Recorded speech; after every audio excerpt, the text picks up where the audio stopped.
जय हिंद। जैसा कि आप लोग जान रहे हैं कि क्लास 12 मैथ्स में अभी हम लोग लीनियर प्रोग्रामिंग को पढ़ रहे हैं और यह लीनियर प्रोग्रामिंग का आपका तीसरा लेक्चर है। यानी कि इससे पहले आप लोगों को के लिए 2 लेक्चर ऑलरेडी अपलोड किया जा चुका है। पिछले 2 लेक्चर में हम लोग जाने कि लीनियर इनइक्वेशंस क्या होते हैं।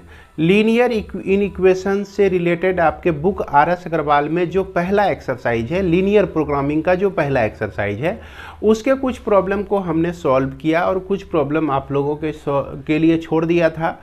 उम्मीद करते हैं कि आप लोग उसमें बना लिए होंगे। और पिछले 2 वीडियो में हमने जाना कि लीनियर इनइक्वेशंस का ग्राफ किस तरह से ड्रॉ करते हैं और किस तरह से वो हाफ प्लेन को रिप्रेजेंट करता है। ये हाफ प्लेन आपका ओपन हाफ प्लेन है या क्लोज्ड हाफ प्लेन है, इन सभी बातों की जानकारी हमने पिछले 2 वीडियो में दी है। अगर आप नहीं देखे हैं लीनियर प्रोग्रामिंग के उस लेक्चर को तो निश्चित रूप से आप लोग देख लें।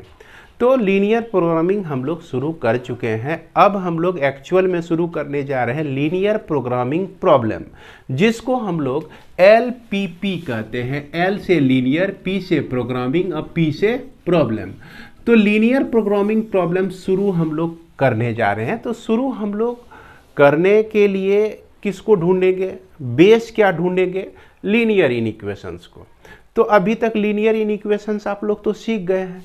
तो चलिए 4 गो लीनियर इनइक्वेशंस एग्जांपल में हम लेते हैं। x greater than equal to 0, y greater than equal to 0, उसके बाद 2x plus 8y less than और इक्वल टू 16, उसके बाद यह 5x plus 3y less than और इक्वल टू 15। इस तरह से हमने 4 इनइक्वेशंस को लिया है। तो यह जो इनइक्वेशंस हैं, ये क्या है भैया? इनइक्वेशंस है। क्या है? इनइक्वेशंस है। अब इस इनइक्वेशंस को अगर हम LPP में यूज करते हैं तो इस इनइक्वेशंस को ही हम लोग लीनियर कंस्ट्रेंट कहेंगे। यानी कि लीनियर इनइक्वेशंस को ही हम लोग क्या कहते हैं? लीनियर कंस्ट्रेंट कहते हैं। बात समझ में आ गई?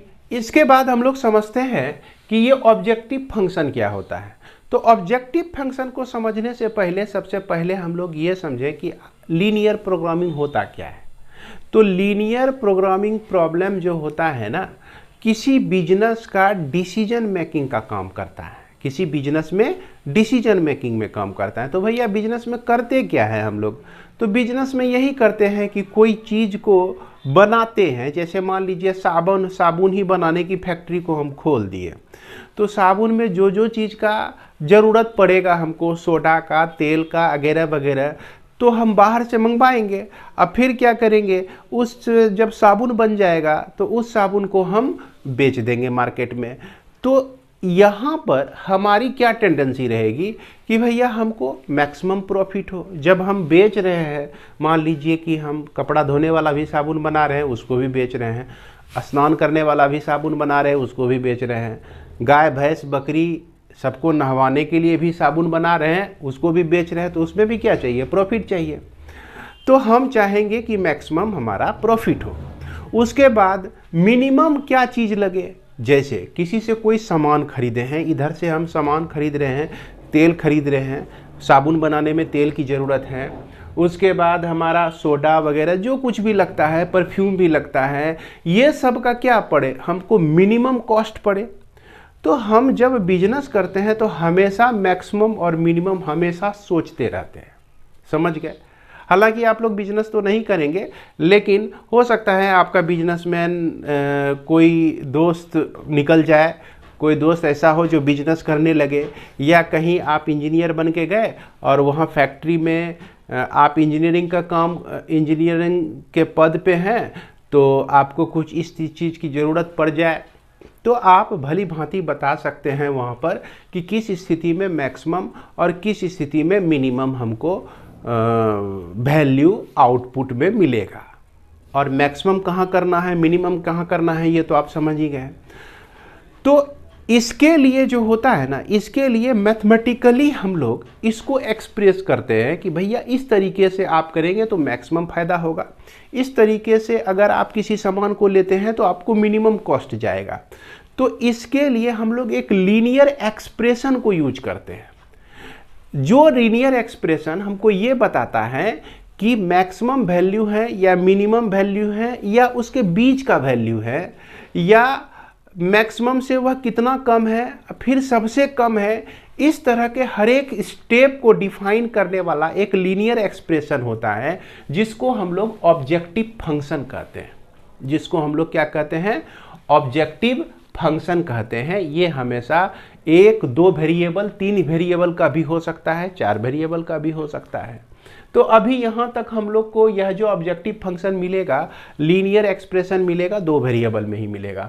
फिर उसके बाद क्या होता है? Optimal value of N objective function. देख रहे हैं, ऑब्जेक्टिव फंक्शन हमने जाना, ऑब्जेक्टिव फंक्शन लीनियर एक्सप्रेशन होता है। अब ऑप्टिमल वैल्यू क्या होता है कि ऑब्जेक्टिव फंक्शन के बहुत सारे वैल्यू मिलेंगे आपको, बहुत सारे वैल्यू मिलेंगे। उस वैल्यू में, जैसे 5 वैल्यू मिले हैं, उस वैल्यू में जो मैक्सिमम वैल्यू होगा और जो मिनिमम वैल्यू होगा, उसी को हम लोग optimal value of N objective function कहते हैं। जो मैक्सिमम वैल्यू होगा, जो मिनिमम वैल्यू होगा, उसी को हम लोग optimal value of N objective function कहते हैं। उसके बाद हमारा आता है फिजिबल रीजन। तो फिजिबल रीजन को समझने के लिए ये जो हम लोग लिए हुए हैं लीनियर इनइक्वेशंस, अब इसको एलपीपी में हम लोग लीनियर कंस्ट्रेंट कहेंगे। क्या कहेंगे? लीनियर कंस्ट्रेंट कहेंगे। अब देखिए, यहाँ x ग्रेटर देन और इक्वल टू 0 है, ग्रेटर देन इक्वल टू 0, और इसमें क्या कहता है? x इक्वल टू 0 मानकर आप ग्राफ खींचिए। तो ये जो है आपको x इक्वल टू 0 अगर लेते हैं तो y एक्सिस को रिप्रेजेंट करता है ये, और y एक्सिस में कहता है कि 0 से बड़ा वैल्यू, तो 0 से बड़ा वैल्यू, तो ये आपका जो है इस डायरेक्शन में हो जाएगा, इस डायरेक्शन में हो जाएगा, इस डायरेक्शन में हो जाएगा बड़ा वैल्यू। उसके बाद अगर y greater than equal to 0 कहे, y इक्वल टू 0 किसको रिप्रेजेंट करता है? ये आपको रिप्रेजेंट करता है x एक्सिस को, है ना, x एक्सिस को रिप्रेजेंट करता है। x एक्सिस में भी कैसा? y से हर एक वैल्यू 0 बड़ा होगा, यानी कि इसमें जो है y का वैल्यू, ऊपर जाते हैं तो y का वैल्यू मिलता है पॉजिटिव में, नीचे आते हैं तो y का वैल्यू मिलता है नेगेटिव में, लेकिन y का वैल्यू आपको हमेशा पॉजिटिव में लेना है। तो ये जो है इसका शेडेड पोर्शन हो जाएगा। अब देखिए, इसका शेडेड पोर्शन ये हो गया और इसका शेडेड पोर्शन इसके ऊपर हो गया, तो ये हमारा क्या हो गया? कॉमन हो गया। इसके बाद अगला कंस्ट्रेंट्स जो है आपका, यह 2x plus 8y less than और इक्वल टू 16 है। हालांकि x plus 4y less than और इक्वल टू 8 भी इसको लिख सकते हैं। इसके इक्वेशन को, इसका ग्राफ ड्रॉ करने के लिए हम लोग कम से कम 2 पॉइंट ढूंढते हैं। क्या ढूंढते हैं? x का वैल्यू एक बार 0 रख दिए, x का वैल्यू एक बार 0 रख दिए तो y का वैल्यू 2 मिल जाता है। अगर y का वैल्यू इसमें 0 रख देते हैं तो x का वैल्यू हमको 8 मिल जाता है। तो 0 2, तो 0 1 2 मान लीजिए, 0 2 ये आपका पॉइंट मिला। उसके बाद कहता है कि 0 8, तो 0 1 2 3 4, माफ करेंगे 8 0, 4 5 6 7 8, तो ये पॉइंट जो है 8 0 हो गया। अगर इस दोनों लाइन को आप मिला देते हैं, इस दोनों पॉइंट को मिला देते हैं, तो आपका 2x प्लस 8y, ये लेस देन इक्वल टू 16 बोलता है, यानी कि 0 0 जो है ये ओरिजिन अगर हम लेते हैं इसमें, तो 0 0 सेटिस्फाई करता है इसको, 0 0 क्या करता है? सेटिस्फाई करता है। तो इसलिए इसका शेडेड पोर्शन जो होगा ये नीचे की तरफ होगा। किधर हो जाएगा? ये नीचे की तरफ हो जाएगा। समझ में आ रहा है? उसके बाद देखिए, अगर दूसरा इक्वेशन हम लोग लेते हैं, इसमें क्या किए? x और y का वैल्यू, x का वैल्यू हमने 0 रखा तो y का वैल्यू हमको मिलता है 5। अगर y का वैल्यू हमने 0 रख दिया तो x का वैल्यू मिलता है 3। तो 0 5 0, ये 2 3 4 5, 0 5 ये पॉइंट हो जाएगा आपका, और उसके बाद 3 0 जो है 1 2 3 0 जो है ये पॉइंट हो जाएगा आपका। अब इसको आप मिला दीजिए, इसको आपने मिला दिया। इसके बाद इसका शेडेड पोर्शन जो होगा टुवार्ड्स द ओरिजिन हो जाएगा, क्योंकि 0 0 इसको सेटिस्फाई करता है। 0 0 यहाँ रखेंगे तो 0 लेस देन और इक्वल टू 15, तो ये आपका इस तरह से इसका शेडेड पोर्शन जो है इस तरफ बनेगा। अब यहाँ पर देखिए चारों लाइन का कॉमन कौन सा है, तो चारों लाइन के लिए कॉमन हमारा ये रीजन मिल रहा है। क्या मिल रहा है? ये रीजन हमारा कॉमन मिल रहा है। क्लियर है? अब इस रीजन में देखिए कि एक पॉइंट जो है यहाँ पर A और इसको B और इसको हम C और इसको हम लोग D, ये 4 पॉइंट हमको मिलते हैं इसमें। और इसमें जो रीजन आपका कॉमन है उस कॉमन रीजन को ही हम लोग कहते हैं फिजिबल रीजन। उस कॉमन रीजन को ही हम लोग क्या कहते हैं भैया? फिजिबल रीजन कहते हैं। क्लियर है? ध्यान में रखिएगा, फिजिबल रीजन हमारा यही होता है। उसके बाद देखिए फिजिबल सॉल्यूशन क्या होता है। अब इस रीजन में जहाँ जहाँ आपका टर्निंग पॉइंट है, जैसे A, यहाँ पर देख रहे हैं आपका B का कोऑर्डिनेट है आपका 0 2, अब फिर ये आपका D देख रहे हैं, D का कोऑर्डिनेट है आपका 3 0। उसके बाद A का कोऑर्डिनेट निकालने के लिए हम लोग क्या करेंगे? 2x + 8y इक्वल टू 16 और 5x + 3y इक्वल टू 15 है। इसमें x का वैल्यू निकाल देंगे, 15 8 20 से minus 16 3 48 equal to y, cross multiplication लगा रहे हैं हम लोग, है ना। अब फिर उसके बाद 16 5 80 माइनस ये 15 दूना 30 इक्वल टू -1 बाय ये आपका 3 2 जा 6 और 8 5 जा 8 5 40 -40, तो ये आपका 1/34 मिल जाता है। को हम लोग लिख सकते हैं x बाय 120 - 48 करेंगे तो ये आपका 72 हो जाएगा। अब y बाय 80 - 30 किए तो यह 50 हो गया, और यहाँ पर -1 बाय -34 तो 1/34 हो जाता है। तो इस तरह से देखिए यहाँ पर ध्यान दीजिए, x का वैल्यू 72/34, 72/34 ये A पॉइंट आपको मिलता है। इसके बाद 50/34 जो है ये पॉइंट ऑफ इंटरसेक्शन मिल जाता है आपको A, 72/34 और 50/34। तो इस तरह से हम लोग दोनों इक्वेशन को इक्वल करके सॉल्व करके पॉइंट ऑफ इंटरसेक्शन हम लोग वहाँ पर निकाल सकते हैं, है ना। बड़ी धैर्यपूर्वक बनाना है, डरना नहीं है। तो पॉइंट ऑफ इंटरसेक्शन जब निकल गया तो अब देखिए यहाँ पर 3 पॉइंट मिला आपको, है ना। इस फिजिबल रीजन के लिए 3 पॉइंट मिला, 0 0 को हम लोग नेगलेक्ट करेंगे। तो 3 पॉइंट में ये तो समझ गए फिजिबल रीजन हो गया आपका। इसके बाद देखिए फिजिबल सॉल्यूशन, तो ये सारे जो सॉल्यूशन हुए आपका, इसी सॉल्यूशन को हम लोग फिजिबल सॉल्यूशन कहते हैं। ये 2 3 हो सकता है 4 5 6 7 8 इस तरह से भी फिजिबल सॉल्यूशन आपको मिलेंगे। अब फिजिबल सॉल्यूशन में ऑप्टिमल सॉल्यूशन कौन कौन सा होगा इसके बारे में देखिए। तो ऑप्टिकल एंड फिजिबल सॉल्यूशन से ही कुछ सॉल्यूशन को उठाएंगे जो कि मैक्सिमम होगा अथवा मिनिमम होगा, तो वो जो होगा आपका ऑप्टिमल सॉल्यूशन कहलाएगा। तो इस तरह से हम लोग ये इसमें लिखी गई एलपीपी के लिए जो जितनी बातें हैं, इतना बातों की जानकारी होनी चाहिए, इस सारे पॉइंट को हमने डिस्कस कर दिया। अब इसके बाद हम लोग ये जानते हैं कि अगर कोई पूछ दे कि लीनियर प्रोग्रामिंग क्या होता है, तो लीनियर प्रोग्रामिंग का डेफिनेशन अब बड़ी आसानी से समझिएगा। A general linear programming problem consist of maximising और minimising an objective function. Objective function का मैक्सिमाइजिंग और मिनिमाइजिंग होता है subject to certain given constraint, यानी कि यदि सब्जेक्ट टू मतलब यद्यपि कुछ खास कंस्ट्रेंट्स आपको जब दिए रहे तो उस स्थिति में ऑब्जेक्टिव फंक्शन का मैक्सिमाइजेशन और मिनिमाइजेशन करना ही आपका एलपीपी कहलाता है। क्लियर है? अब जब हम लोग प्रॉब्लम बनाएंगे तो इसको और भी बढ़िया तरीके से समझेंगे। अब हम लोग आगे बढ़ते हैं और देखते हैं इस RS अग्रवाल बुक में जो आपका दूसरा एक्सरसाइज है उसके प्रॉब्लम को देखते हैं। तो अब आइए हम लोग आगे बढ़ते हैं और RS अग्रवाल बुक में लीनियर प्रोग्रामिंग का जो दूसरा एक्सरसाइज है उसके प्रॉब्लम को सॉल्व करना शुरू करते हैं।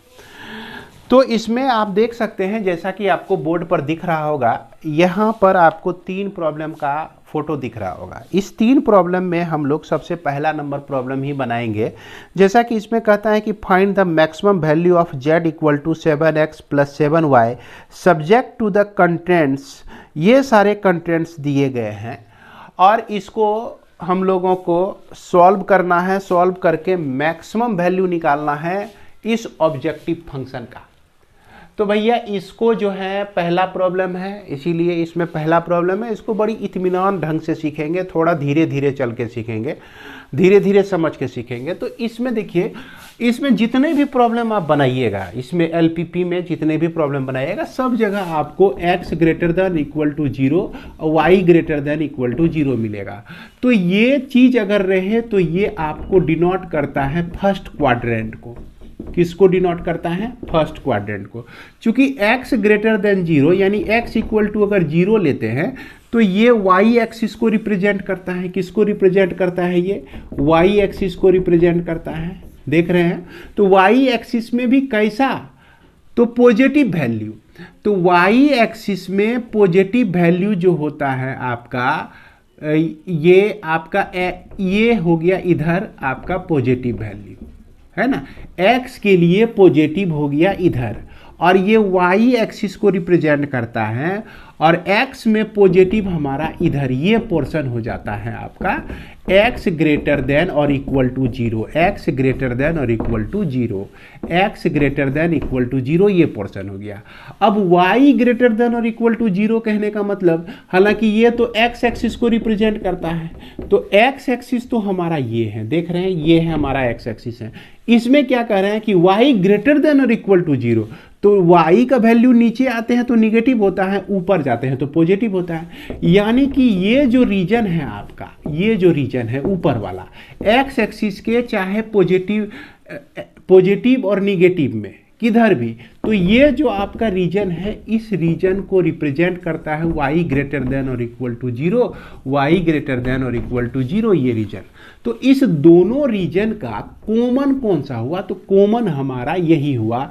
तो ये सब रीजन और ये रीजन जो है आपका नेग्लेक्ट हो जाता है अगर यह दोनों आपका एक साथ दिया रहे।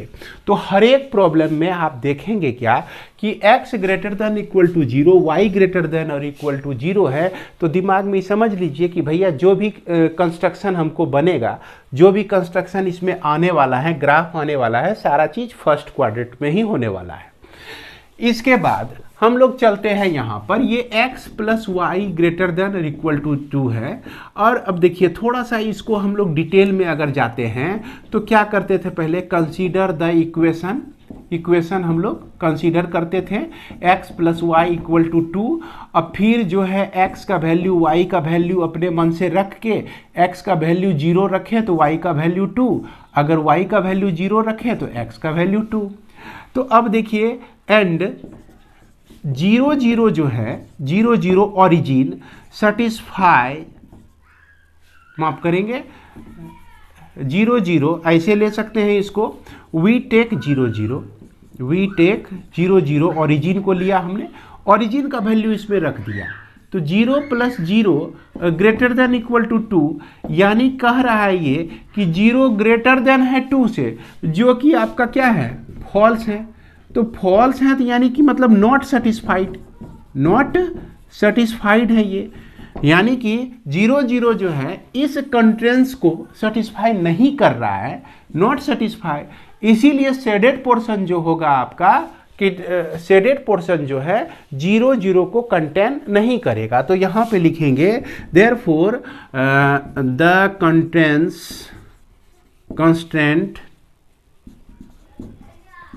डज नॉट कंटेन 0 0, 0 0 को कंटेन नहीं करेगा।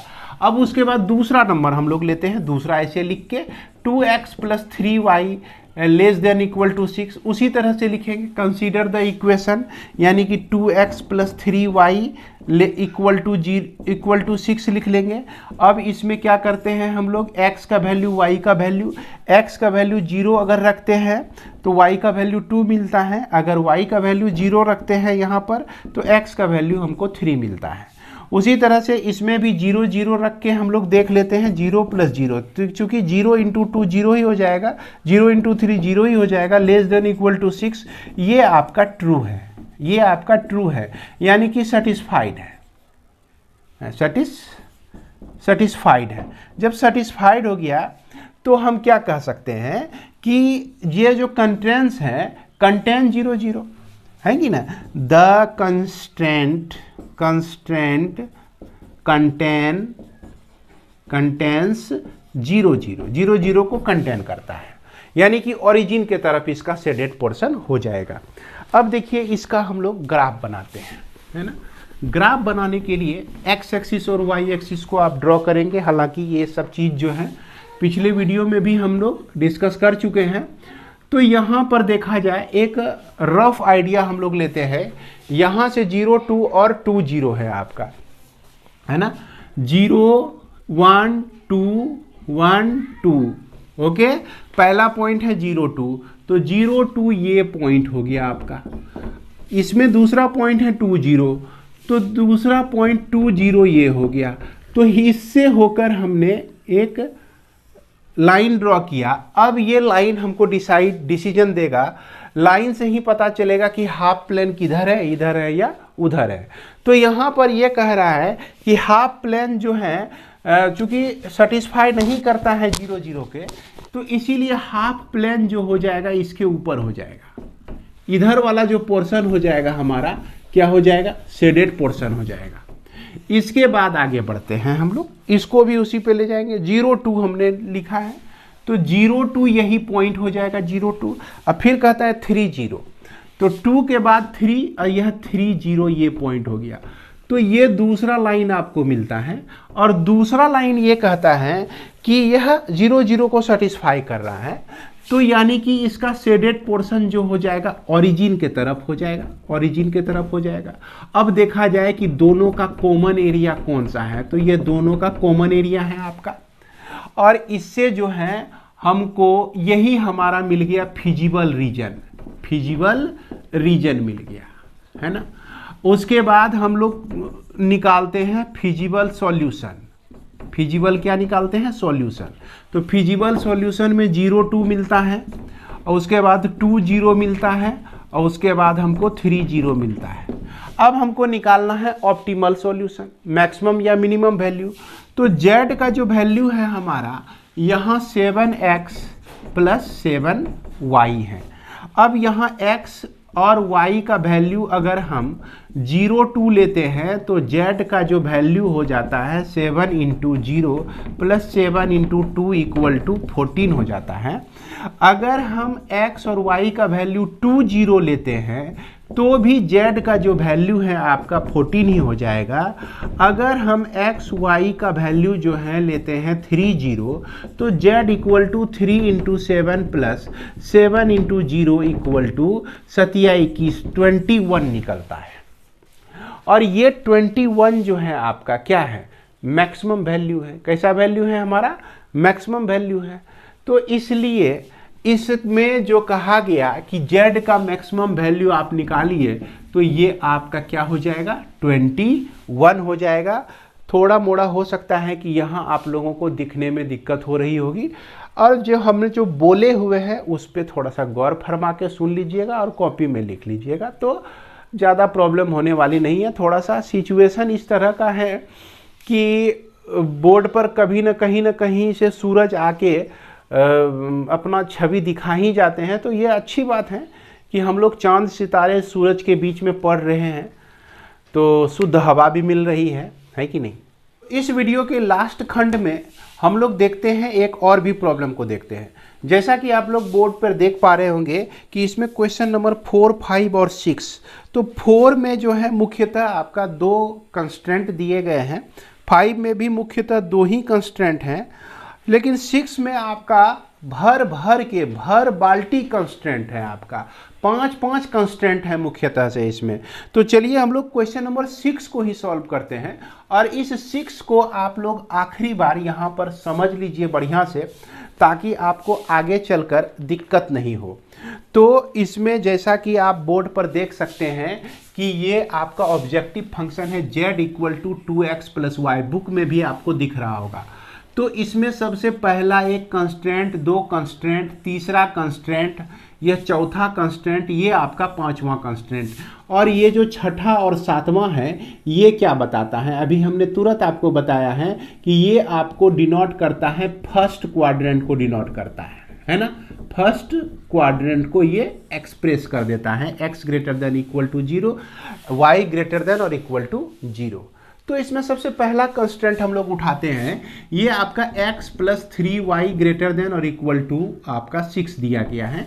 तो इसको लिखने का तरीका में आप हमेशा इस तरह से लिखिएगा, कंसीडर द इक्वेशन। एक इक्वेशन हम लोग कंसीडर किए, कौन सा, x + 3y = 6। अब इसको आप चाहें तो इंटरसेप्ट फॉर्म में भी लिख सकते हैं, जैसे x/6 + 3y/6 = 1 लिख सकते हैं। 3 × 2 = 6, तो इससे क्या हुआ कि x/6 + y/2 = 1।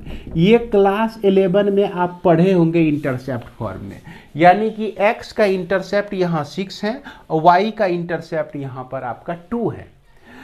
तो इसका ग्राफ देखिए कैसे बनेगा, x इंटरसेप्ट यहाँ पर 6 ले लिए और y इंटरसेप्ट यहाँ पर 2 ले लिए और इसको मिला दिए, तो यही आपका इस इक्वेशन का ग्राफ हो गया। अब चूंकि यहाँ कंस्टेंट है तो उसके हिसाब से हम सोचेंगे कि यह जो है ओरिजिन को कंटेन कर रहा है या ओरिजिन को कंटेन नहीं कर रहा है। तो इस तरह से भी लिख सकते हैं। अगर आपके दिमाग में ये नहीं जा रहा है तो कोई बात नहीं है, यहाँ पर x और y, x का वैल्यू यहाँ 0 रखिए तो y का वैल्यू आपको 2 मिलेगा, और उसके बाद y का वैल्यू अगर 0 रखते हैं तो x का जो वैल्यू है आपको 6 मिलेगा।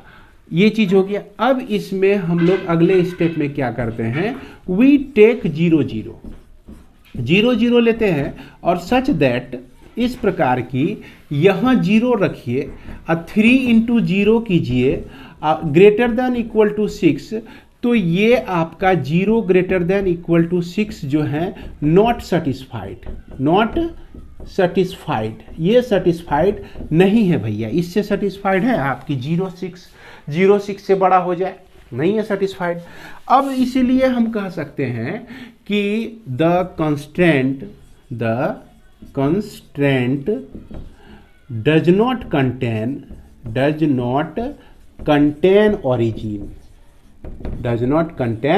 origin, है ना। तो यहाँ पर इस चीज को हम लोग नोट कर लेते हैं। यहाँ पर पहले कंस्टेंट के लिए क्या हो गया, 0 2 और उसके बाद 6 0 x और y का वैल्यू, और इसमें जो है नॉट सेटिस्फाइड, नॉट लिख दिए हम लोग, नॉट सेटिस्फाइड है ये। इसके बाद हम लोग दूसरा कंस्टेंट लेते हैं। दूसरा कंस्टेंट है आपका x - 3y ≤ 3।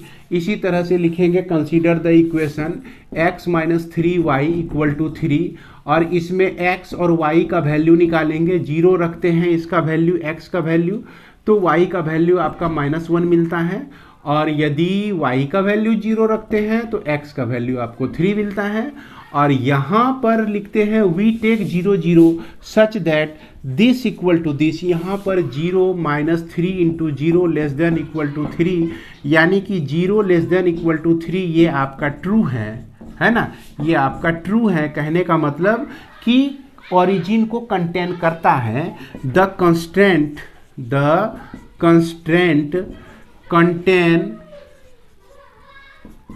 Contains the origin, है ना, ओरिजिन को कंटेन करता है।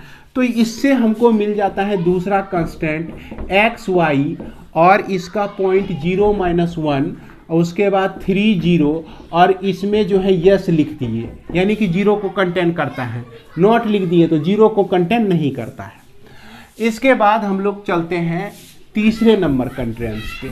तो तीसरा नंबर में आप देख सकते हैं क्या है कि 3x + 4y <= 24। इसमें जो है आप x का वैल्यू, y का वैल्यू, x का वैल्यू 0 रखते हैं तो y का वैल्यू आपको मिल जाता है 6 चौक 24, और y का वैल्यू 0 रखते हैं तो आपको मिल जाता है, यहाँ 0 रखने से 3 8 24 ये मिल जाता है।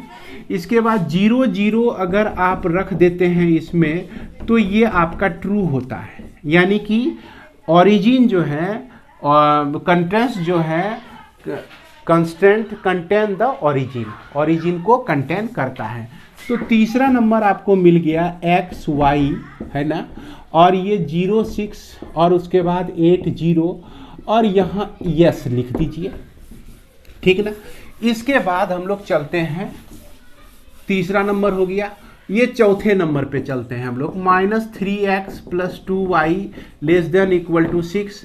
तो इसमें जो है x और y का वैल्यू, x का वैल्यू 0 रखते हैं तो y का वैल्यू 3 मिलता है, और फिर y का वैल्यू अगर हम 0 रख देते हैं तो x का वैल्यू आपको -2 मिलता है, और यह 0 0 इसको सेटिस्फाई करता है तो इसके लिए यस लिख देते हैं। तो हम यहाँ पर इसको उतार लेते हैं चौथा नंबर, एक्स वाई जो है आपका 1.03 और फिर -2 और फिर उसके बाद 0, तो यहाँ पर हमने यस लिख दिया। अब इसके बाद हम लोग चौथा कंस्टेंट लेते हैं, पांचवा कंस्टेंट लेते हैं। 5x + y > 5 है। इसमें x का वैल्यू 0 रख दीजिए और y का वैल्यू हमको मिल जाता है 5। अगर y का वैल्यू 0 रखते हैं तो x का वैल्यू 1 मिलता है। तो यहाँ पांचवा नंबर आपका हो जाता है 0 5 और उसके बाद 1 0 और ये आपका एक्स वाई। और चूंकि ये जो है 0 0 को सेटिस्फाई करता है या नहीं, नॉट सेटिस्फाइड, तो यहाँ पर नो लिख दीजिए, नॉट लिख दीजिए। तो इस तरह से आपको सॉल्यूशन मिल जाएगा, हर एक कंस्टेंट का सॉल्यूशन मिल जाएगा।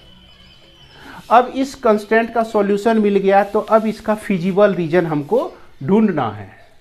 तो अब बारी बारी से हम लोग इसका ग्राफ ड्रॉ करते हैं। तो जैसे कि पहला नंबर आपका है 0 2 6 0, तो 0 2 ये पॉइंट हो गया आपका, और उसके बाद 6 0 ये पॉइंट हो गया 6 0।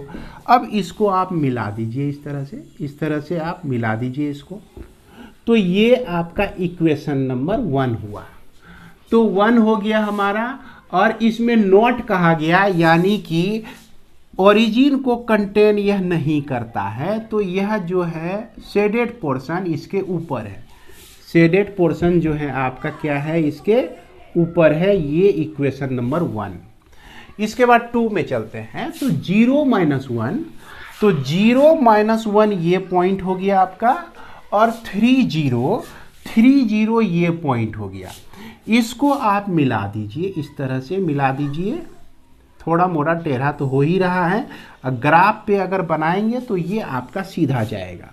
तो ये आपका नंबर 2 हो गया, और ये यस कह रहा है कि ओरिजिन को कंटेन कर रहा है। तो इसका मतलब शेडेड पोर्शन जो है इसके ऊपर हो जाएगा, है ना, इसके ऊपर हो जाएगा। क्लियर है। इसके बाद हम तीसरा नंबर में चलते हैं, 0 6 8 0। तो 0 6 ये पॉइंट हो गया आपका, और उसके बाद 8 0 ये पॉइंट हो गया आपका। इस दोनों पॉइंट को मिला दीजिए आप, इस दोनों पॉइंट को मिला दिए हम लोग, ये आपका तीसरा नंबर हो गया। उसके बाद 4 में कहता है, अच्छा इसमें यस है, तो यस है, तो ये शेडेड पोर्शन आपका ओरिजिन के तरफ है। किधर है भैया, ओरिजिन के तरफ है ना, ये ओरिजिन के तरफ है।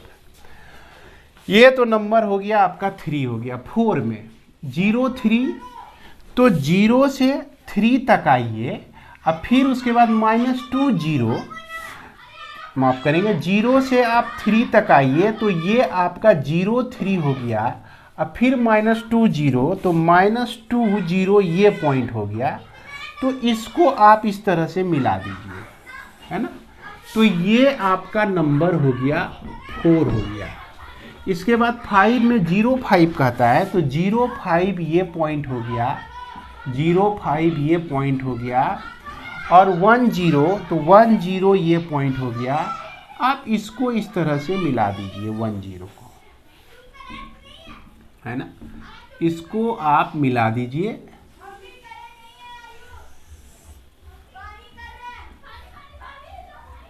तो इस तरह से हमको ये रीजन प्राप्त हो जाता है। अब इसमें कॉमन शेडेड पोर्शन देखते हैं हम लोग। क्योंकि ये जो लास्ट हमने 5 नंबर ड्रॉ किया है, ये आपका 5 नंबर में क्या कंडीशन कहता है, नॉट है। नॉट है कहने का मतलब ओरिजिन को कंटेन या नहीं करता है ना। ये ऊपर की तरफ चला जाएगा, ये लाइन ऊपर की तरफ चला जाएगा, ऊपर शेडेड पोर्शन हो जाएगा। और 4 में यस कहता है, तो 4 जो है देखिए 4 ये लाइन है, ई इधर ओरिजिन है, तो यानी कि इस वे में आपका शेडेड पोर्शन हो जाएगा। तो अब देखेंगे आप, तो शेडेड पोर्शन जो है हमारा, ये जो पोर्शन होता है यही शेडेड पोर्शन हो जाता है, यही हमारा शेडेड पोर्शन हो जाता है। क्लियर है। अब इस शेडेड पोर्शन को ही हम लोग फिजिबल रीजन कहते हैं, फिजिबल रीजन कहते हैं। अब फिजिबल सॉल्यूशन कहाँ कहाँ है, तो ये आपका है फिजिबल सॉल्यूशन। ये ए, यह आपका बी हो गया, यह आपका सी हो गया, है ना।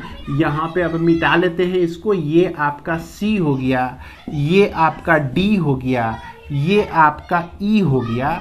तो 5 गो फिजिबल सॉल्यूशन है, ए बी सी डी और ई। तो ए जो पॉइंट है आपका, ए जो बन रहा है, यह जो है 3 का और 2 का, यहाँ देख रहे हैं ये 2 नंबर का ग्राफ है और ये 3 नंबर का ग्राफ है, इसका इंटरसेक्टिंग पॉइंट है। तो 3 नंबर का जो ग्राफ, 3 नंबर का जो इक्वेशन है और यह जो आपका 2 नंबर का इक्वेशन है, इस दोनों को हम जब सॉल्व कर देंगे 3 और 2 को, जैसे 3 आप देख सकते हैं, 3 और 2 को हम लोग सॉल्व करेंगे। 3 जो कंस्टेंट है x माइनस 3y, यहाँ पर हम इक्वल टू यूज कर लिए हैं, और यह 3x plus 4y equal to 24। इसको सॉल्व करने के लिए आप क्रॉस मल्टीप्लिकेशन का उपयोग कर सकते हैं। जैसे x बाय, इसको ढक दिए 3 इंटू 24, 4 तिया 12 के 2, 3 दूना 6, 6 1 7, 72 हो गया यह आपका। इसके बाद माइनस करेंगे, 3 4 जा 12 हो जाएगा आपका। और चूंकि यहाँ माइनस है, ये प्लस में है, तो यहाँ भी आपका माइनस हो जाएगा। और उसके बाद y बाय, तो इसको हम ढक दिए, 3 इंटू 3 9 होता है, माइनस लिखेंगे 24 इंटू 1, तो 24 हो गया। इसके बाद 1 बाय -1 लिखते हैं। अगर आपका ये इक्वल टू के बाद हो कांस्टेंट टर्म, तो हम -1 लिख के काम चलाते हैं। तो यहाँ पर 4 इंटू 1 तो 4, और 3 3 जा आपका 9 प्लस 9 हो जाएगा। चूंकि यहाँ पर माइनस है, तो यहाँ भी माइनस आता है, जिसके चलते ये प्लस में हो जाएगा। ये x बाय आपका हो गया -8 4 4, और ये आपका 84 इक्वल टू y बाय, यहाँ -9 कर दीजिए, तो ये आपका बच गया 15 माइनस में, और यहाँ पर -1 बाय 9 प्लस 4, यह आपका 13 हो जाएगा। इस तरह से x का वैल्यू जो निकल जाएगा 84 बाय 13, और y का जो वैल्यू निकल जाएगा 15 बाय 13। तो इस तरह से यहाँ पर जो इंटरसेक्टिंग पॉइंट निकल जाएगा 84 बाय 13 और 15 बाय 13 निकल जाएगा। तो हम निकाल लिए 84 बाय 13, 15 बाय 13। इसी तरह से आप जो है ये देखिए, ये पहला कंस्टेंट हो गया, उसके बाद ये जो है आपका दूसरा कंस्टेंट हो गया। पहले और दूसरे कंस्टेंट को सॉल्व कर देंगे तो यहाँ पर आपको इसका इंटरसेक्टिंग पॉइंट मिल जाएगा, जो आपको मिल जाएगा 9/2 एंड 1/2, 9/2 एंड 1/2 मिल जाएगा। इसके बाद आप इस पॉइंट को निकालने के लिए क्या करेंगे, यह जो पहला कंस्टेंट है आपका, उसके बाद यह जो आप हमने माना है 5वां कंस्टेंट, दोनों को सॉल्व कर दीजिए, इसी तरह से सॉल्व कर दीजिए। तो इसका जो इंटरसेक्टिंग पॉइंट है आपको यहाँ पर मिल जाएगा 9/14, 9/14 और 25/14 मिल जाएगा, है ना, 9/14 और 25/14। इसके बाद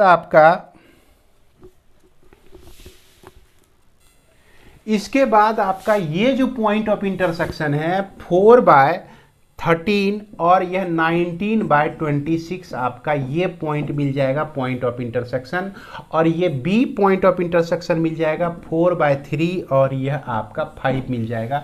तो इस तरह से हम लोग कंस्ट्रेंट को दो कंस्ट्रेंट को सॉल्व करके इंटरसेक्टिंग पॉइंट तो निकाल ही सकते हैं। अब जो हमको इंटरसेक्टिंग पॉइंट्स मिला हुआ है वो सारे इंटरसेक्टिंग पॉइंट जैसे आप देख सकते हैं, यहाँ पर ए है तो ए जो है आपका 84/13 और उसके बाद 15/13। अब बी जो है आपका, इसको बी माने हुए थे 9/2 और उसके बाद 1/2। सी जो है आपका देख रहे हैं ए बी यहाँ पे लिए हुए हैं, बी हम लोग यहाँ पर लिए हुए हैं 4/3 और 5। सी जो है हमारा 4/13, 90/26। डी जो है आपका 9/14, 25/14 और डी के बाद ई जो है आपका 9/2 और 1/2। इस तरह से आपको ये सारे फिजिबल सॉल्यूशन मिलते हैं। क्या मिलते हैं? फिजिबल सॉल्यूशन मिलते हैं। अब हर इस फिजिबल सॉल्यूशन को यहाँ x के जगह पर और y के जगह पर मान रख देंगे इससे, तो हमको z का वैल्यू मिल जाएगा। क्या मिल जाएगा? z का वैल्यू। तो चलिए हम लोग निकालते हैं z का वैल्यू को। तो z का value equal to 2 into 84/13 plus 15/13। z का वैल्यू 2 इंटू 4/3 प्लस 5। फिर इससे z का वैल्यू 4/13 यानी 2 इंटू 4/13 और यहाँ आपका प्लस 90/26। फिर यहाँ से z का वैल्यू 2 इंटू 9/14 प्लस 25/14। उसके बाद यहाँ से z का वैल्यू जो है 2 इंटू 9/2 और यहाँ पर प्लस 1/2। तो भैया इस सब को सॉल्व करके निश्चित रूप से आप तो निकाल ही सकते हैं। और फाइनली आप लोगों को मैं बता दूं कि इसमें से आप देखेंगे कि 84/13 यहाँ पर देख रहे हैं 84/13, 15/13, इससे जो है आपका मैक्सिमम वैल्यू निकलता है 14 होल 1/3 और मिनिमम वैल्यू जो है आपका 9/14, उसके बाद 25/14। इससे आपका इसको जब सॉल्व करेंगे तो ये आपका जो वैल्यू मिलेगा 3 होल 1/14, ये आपका मिनिमम हो जाएगा, है ना। और यह बीच जो बचे हुए हैं उसका भी सॉल्यूशन आप लोग देख सकते हैं, इस तरह से हो जाएगा। अब यहाँ पर देखिए इसका जो वैल्यू हमको मिला है 7 होल 2/3 और यहाँ पर इसको सॉल्व करने से यह वैल्यू 4 होल 2/26 मिला हुआ है और इसको सॉल्व करने से तो इतना आया ही है और इसको सॉल्व करने से 9 होल 1/2 है। तो इसमें देखिए सबसे ज़्यादा वैल्यू आपको यही दिखेगा, है ना। इस तरह से फिजिबल सॉल्यूशन में मैक्सिमम वैल्यू जो है हमारा क्या हो जाएगा 14 होल 1/3 और मिनिमम वैल्यू जो है 3 होल 1/14 हो जाएगा। और जो भी वैल्यू होगा इससे बड़ा ही होगा, इससे बड़ा ही होगा, इससे बड़ा ही होगा। तो उम्मीद करते हैं कि इस लंबे चौड़े प्रॉब्लम को आप लोग समझ गए होंगे। हालांकि इसमें जो है आपको एक फुल क्वेश्चन रहता है और लॉन्ग क्वेश्चन में पूछा जाता है, तो इसीलिए थोड़ा सा वक्त तो लगेगा ही आप लोगों को। तो धैर्यपूर्वक बनाना है, घबराना नहीं है। इसी के साथ मैं इस वीडियो को विराम देता हूँ। मिलते हैं हम लोग नेक्स्ट वीडियो में। जय हिंद, जय भारत।